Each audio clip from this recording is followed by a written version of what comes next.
Hello बच्चों, स्वागत है आपका पाई क्लासेस में।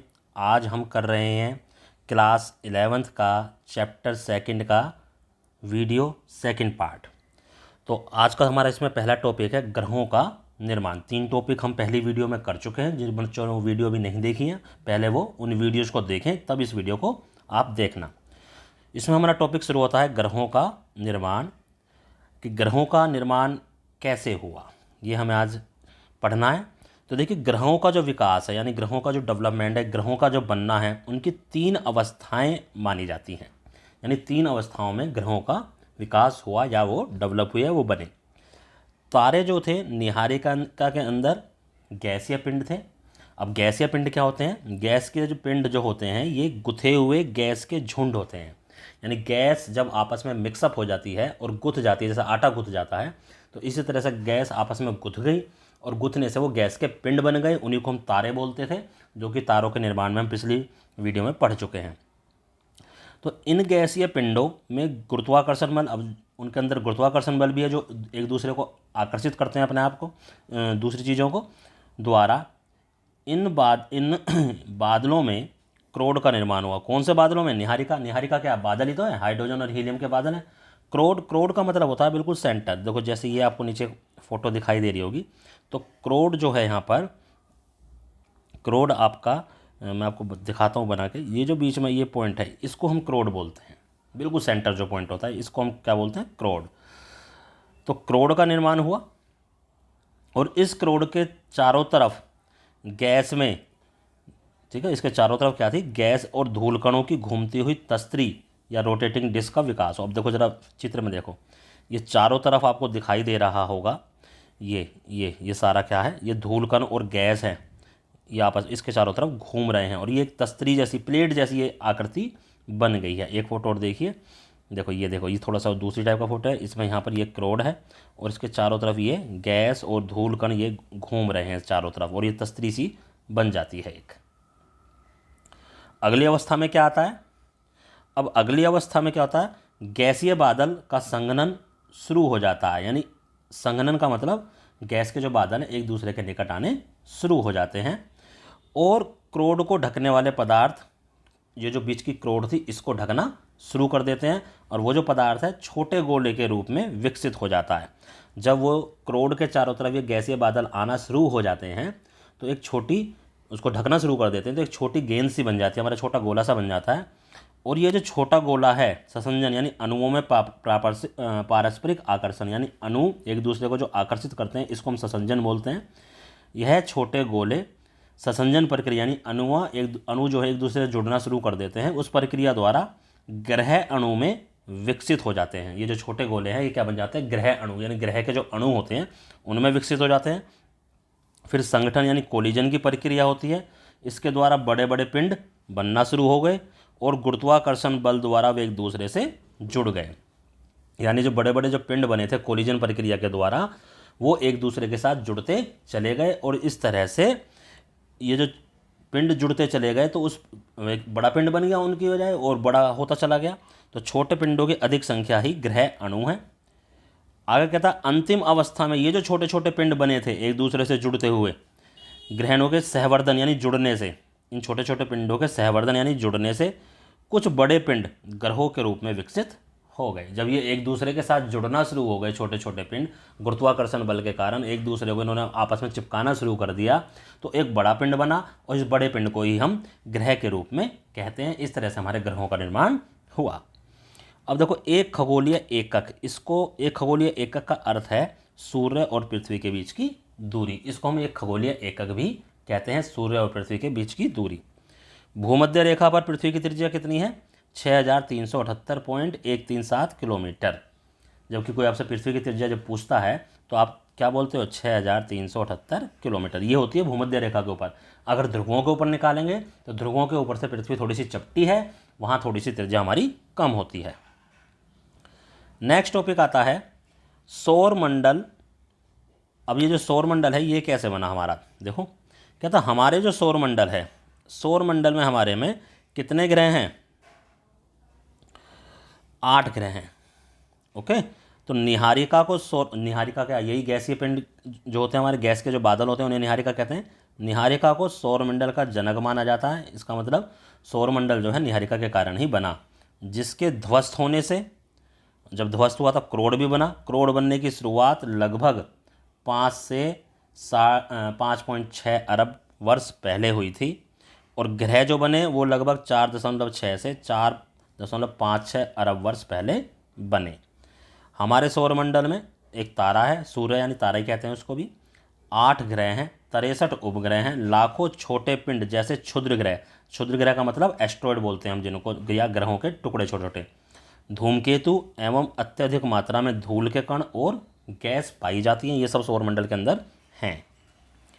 8 ग्रहों में से बुध, शुक्र, पृथ्वी और मंगल, ये जो पहले 4 ग्रह होते हैं जो सूर्य के नज़दीक हैं, इनको हम भीतरी ग्रह कहते हैं, क्योंकि सूर्य तथा क्षुद्र ग्रह की पट्टी के बीच ये आते हैं। अभी आपको चित्र में दिखाऊंगा मैं क्षुद्र ग्रह की पट्टी क्या होती है। और बाकी जो 4 ग्रह बच गए, बृहस्पति, शनि, यूरेनस और नेपच्यून, इनको हम बाहरी ग्रह कहते हैं। ये देखिए, ये हमारा सौरमंडल है। सबसे पहले सूर्य, फिर ये हमारे पास बुध, शुक्र, पृथ्वी हमारा तीसरा ग्रह होता है, फिर मंगल, फिर बृहस्पति, और यहाँ जो बीच में होता है ना, देखो ये इधर बीच में, यानी इन दोनों ग्रहों के बीच में, यहाँ पर हमारी क्षुद्र ग्रह की पट्टी होती है।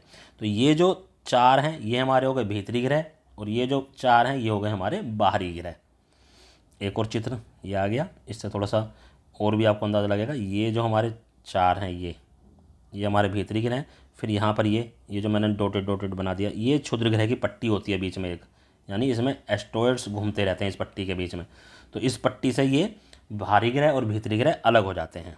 अभी आपको अगले चित्र में अच्छे से समझ में आएगा। देखो ये 4 ग्रह हमारे पास आ गए, 1, 2, 3 और 4। फिर इसके बाद ये जो वाइट ये सारी आ रही है, ये क्षुद्र ग्रह की पट्टी है। ये सारे छोटे छोटे एस्ट्रॉयड हैं सारे के सारे, हालांकि इसमें छोटे दिख रहे हैं, वो काफ़ी बड़े होते हैं ये भी मात्रा में। और इसके बाद जो 4 ग्रह होते हैं वो हमारे बाहरी ग्रह कहलाते हैं। थोड़ा सा इस चित्र में और आपको ज़्यादा नज़दीक समझ आएगा। देखो ये रहे सबसे पहले बुध, शुक्र, पृथ्वी, मंगल, उसके बाद ये क्षुद्र ग्रह की पट्टी आ गई, और ये फिर हमारे बाहरी ग्रह आ गए सारे के सारे। ये होते हैं हमारे एस्ट्रॉयड, ठीक है। इनको एस्ट्रॉयड बोल लो, क्षुद्र ग्रह की पट्टी में इसी तरह के पदार्थ होते हैं, धूमकेतु भी इनको बोल देते हैं। तो ये हमारे पास आ गए। आगे देखो क्या कहता है जो पहले 4 ग्रह उन्हें पार्थिव ग्रह भी कहते हैं, यानी पार्थिव ग्रह कह लो या भीतरी ग्रह कह लो, एक ही बात है, क्योंकि पृथ्वी की तरह यह भी शैलों और धातुओं से बने हैं। कहने का मतलब यह है, जिन पदार्थों से पृथ्वी बनी हुई है उन्हीं पदार्थों से ये 4 ग्रह भी, बाकी यानी पृथ्वी के अलावा 3 ग्रह बने हुए हैं, और अपेक्षाकृत अधिक घनत्व वाले ग्रह हैं। इन पर पदार्थ जो हैं आपस में एक दूसरे के साथ ज़्यादा जुड़े हुए हैं, और ये ठोस के रूप में हैं सारे। अन्य जो 4 ग्रह हैं वो गैस से बने विशाल ग्रह हैं, यानी वो ठोस नहीं है, उन पर ना कोई लैंड कर सकता है ना कुछ हम उतार सकते हैं। आपने देखा होगा मंगल वगैरह पे तो जाते रहते हैं, बाकी जो बृहस्पति वगैरह इन पर कोई नहीं जाता, इन पर तो बस सैटेलाइट के द्वारा इनकी जानकारी ले ली जाती है। इनको विशाल ग्रह या इनको बाहरी ग्रह कहते हैं, और या इनको जोवियन ग्रह भी कहते हैं। जोवियन का अर्थ है बृहस्पति की तरह।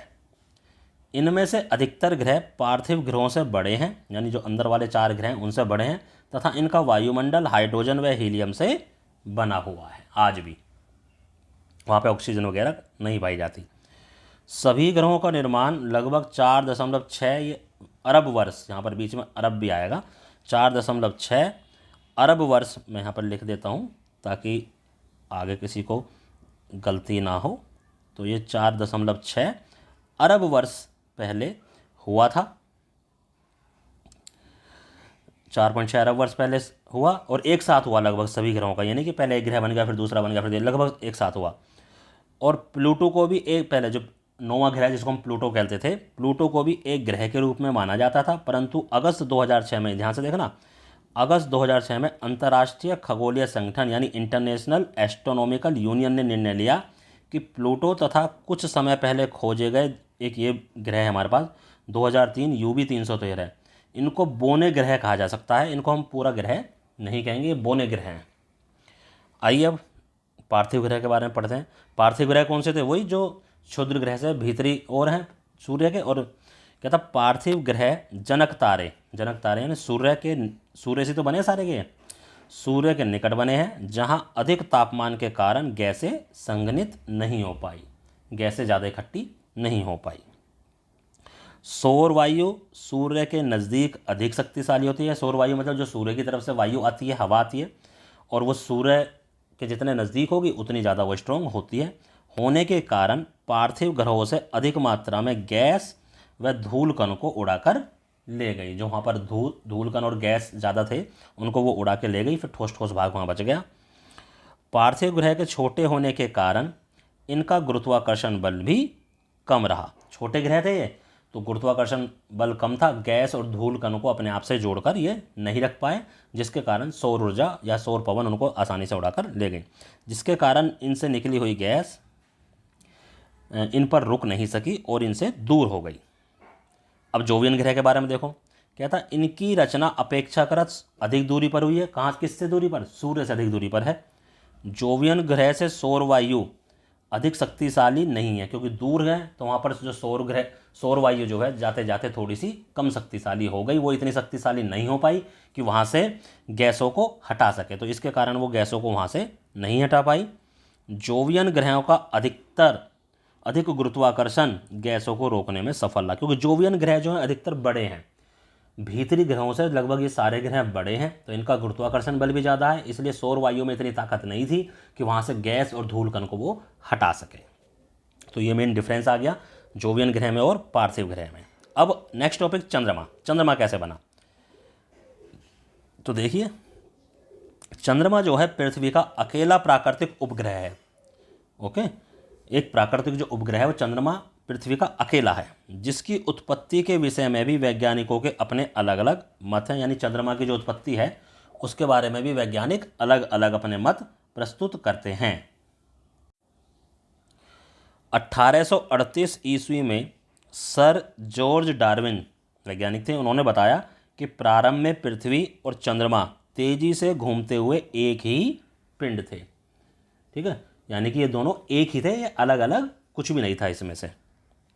कहता यह पूरा पिंड समय के अनुसार एक डंबल की आकृति में बदल गया और उसके बाद में टूटकर अलग हो गए। कहने का मतलब क्या है कि पहले चंद्रमा और पृथ्वी दोनों ये एक ही पिंड थे, फिर धीरे धीरे ये इसकी आकृति में बदलाव होने लगा और ये फिर ये इस तरह से डंबल की आकृति में बदल गए और ये फिर लगभग ये ऐसे थोड़ा सा रह गया और टूटने की आकृति में आ गए और फिर ये बाद में टूट गए। इनमें से एक मान लो ये पृथ्वी है, तो ये दूसरा चंद्रमा, ये इसके चारों तरफ घूमने लगा और इसी को हम चंद्रमा कहते हैं। ये हमारे सर जॉर्ज डार्विन ने बताया। अब उनके अनुसार क्या है, चंद्रमा उसी पदार्थ का बना हुआ है जहां आज प्रशांत महासागर गर्त के रूप में विद्यमान है।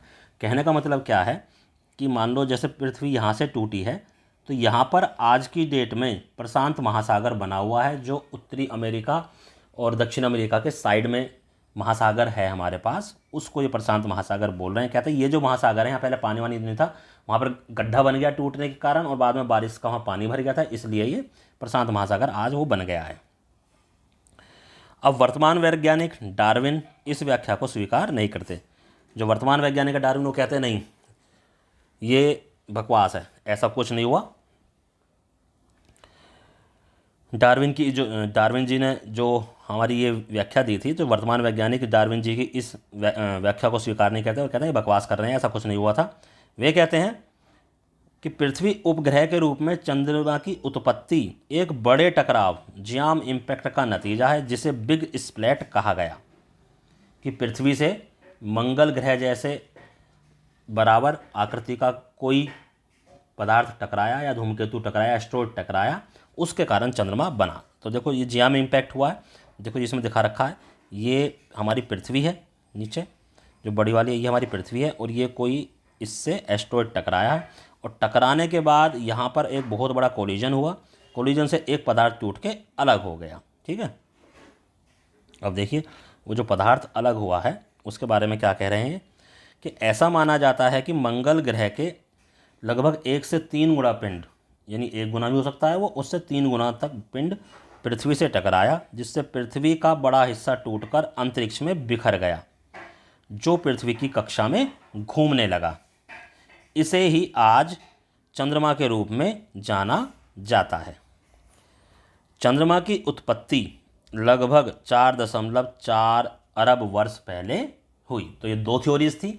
एक में तो कह रहे थे कि पृथ्वी और चंद्रमा एक ही भाग थे, वो फिर धीरे धीरे समय के अनुसार बदलता गया, डंबल की आकृति हुई, धीरे धीरे वो टूट गया, वो सर जॉर्ज डार्विन ने कहा। और आज के वैज्ञानिक कहते नहीं, ऐसा कुछ नहीं, बकवास कर रहे हैं वो। ये एक पिंड इससे टकराया जिससे कुछ पदार्थ टूटकर अलग होया और पृथ्वी की कक्षा में घूमने लगा। तो वैसे ये वैज्ञानिकों की थ्योरीज हैं अपनी खोज के अनुसार, क्योंकि किसी ने ये सब घटनाएं होती हुई तो अपने आंखों के सामने देखी नहीं है। तो इस तरह से देखो, चंद्रमा पृथ्वी के चारों ओर ये घूमने लगा। ये आपको फिगर में आपको दिखाई दे रहा होगा, तारे दिखाई दे रहे हैं, पृथ्वी और चंद्रमा आपको दिखाई दे रहे होंगे। अब आता है आज की वीडियो का लास्ट टॉपिक, पृथ्वी का उद्भव। कि पृथ्वी का उद्भव कैसे हुआ, जैसी पृथ्वी में आज रहे ना, इस पृथ्वी का उद्भव कैसे हुआ। कहता प्रारंभ में जो पृथ्वी है चट्टानी थी, गर्म और एक वीरान ग्रह के रूप में थी। उस पर ना पेड़ पौधे थे, कुछ भी नहीं था उस पर, बस चट्टान और गर्म थी बहुत, और एक वीरान ग्रह था। कहता जिसका वायुमंडल हाइड्रोजन और हीलियम से बना हुआ था, यानी ऑक्सीजन वगैरह भी वहाँ पर नहीं थी, तो जीवन तो वहाँ पर संभव ही नहीं था। कहता कुछ ना कुछ क्रियाएं तो ऐसी अवश्य हुई होंगी जिनके बारे में आज के वैज्ञानिक नहीं जानते, आज तक कोई एग्जैक्टली नहीं बता पाया कि क्या हुआ होगा। कहता कुछ क्रियाएं तो अवश्य हुई होंगी जिनके कारण प्रारंभिक पृथ्वी, जो कैसी थी, चट्टानी और गर्म, आज एक सुंदर ग्रह में बदल गई, जिस पर जीवन की उत्पत्ति भी हो गई, जहां पानी तथा जीवन के अनुकूल वातावरण उपलब्ध हो गया है। पृथ्वी की संरचना परत, ये परतदार है, परतदार नहीं है।